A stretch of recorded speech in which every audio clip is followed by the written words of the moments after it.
Assalamualaikum warahmatullahi wabarakatuh. Bersyukur kepada Allah Subhanahu wa taala dengan mengucap alhamdulillahi rabbil alamin. Salawat dan salam kepada baginda Rasulullah Muhammad sallallahu alaihi wasallam dengan mengucap Allahumma shalli ala sayyidina Muhammadin wa ala ali sayyidina Muhammad. Sobat Quran yang dimuliakan Allah Subhanahu wa taala. Siapa sih orang yang pantas disebut sebagai hafidz Quran?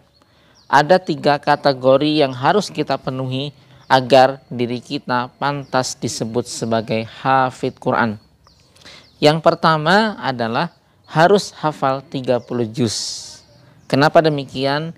Karena kalau orang hanya hafal 1 juz, 2 juz, 3 juz dan seterusnya, maka dia disebut sebagai hafidz sebagian dari Al-Quran, bukan hafidz Quran secara keseluruhan. Ini kategori yang pertama. Maka mari kita bersemangat untuk terus menghafal Al-Quran, berusaha menghatamkannya. Namun ingat, bukan menjadi target tujuan. Hatam Al-Quran adalah sebuah proses yang ingin kita capai.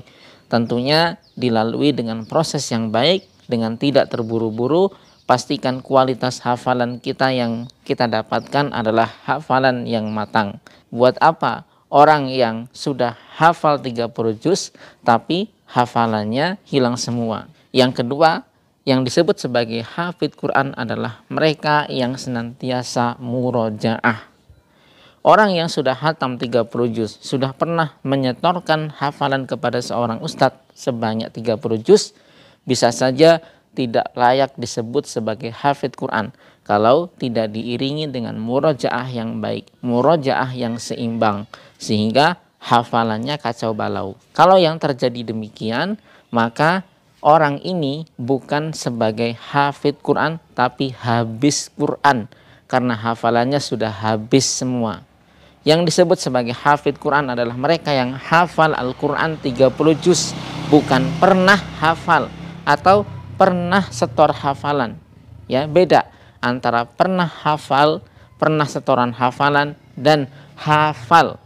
Yang masih hafal itulah yang disebut sebagai hafidz Quran. Maka target kita masih jauh lagi. Bukan hanya sekedar menghatamkan hafalan kita, tapi juga bagaimana kita bisa menjaga hafalan itu.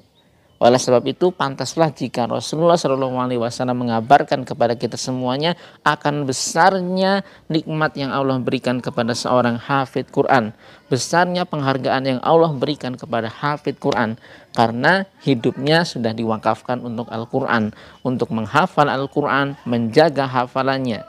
Kemudian kategori ketiga untuk orang yang pantas disebut sebagai hafidz Quran, selain hatam 30 juz, kemudian mengiringi hari-harinya dengan murojaah yang seimbang, menjaga hafalan dengan baik, mereka juga harus berusaha, senantiasa berusaha untuk mengimplementasikan hafalannya ke dalam kehidupan sehari-hari. Mudah-mudahan ketiga kategori ini bisa kita capai. Dan marilah kita terus berusaha untuk mencapainya. Walaupun mungkin tidak sempurna, tapi setidaknya ada usaha untuk menuju ke sana. Dan ingat, Rasulullah SAW bersabda, al-ajru biqadrit ta'ab. Sebuah amalan akan diganjar berdasarkan usahanya. Semakin besar usahanya, semakin sulit tantangan sebuah amal, maka pahalanya akan semakin besar, balasannya akan semakin istimewa. Mari kita senantiasa untuk mendekatkan diri kepada Allah dengan cara menjadi seorang penghafal Al-Quran. Mudah-mudahan kita semuanya dimudahkan jalannya. Billahi taufik wal hidayah. Assalamualaikum warahmatullahi wabarakatuh.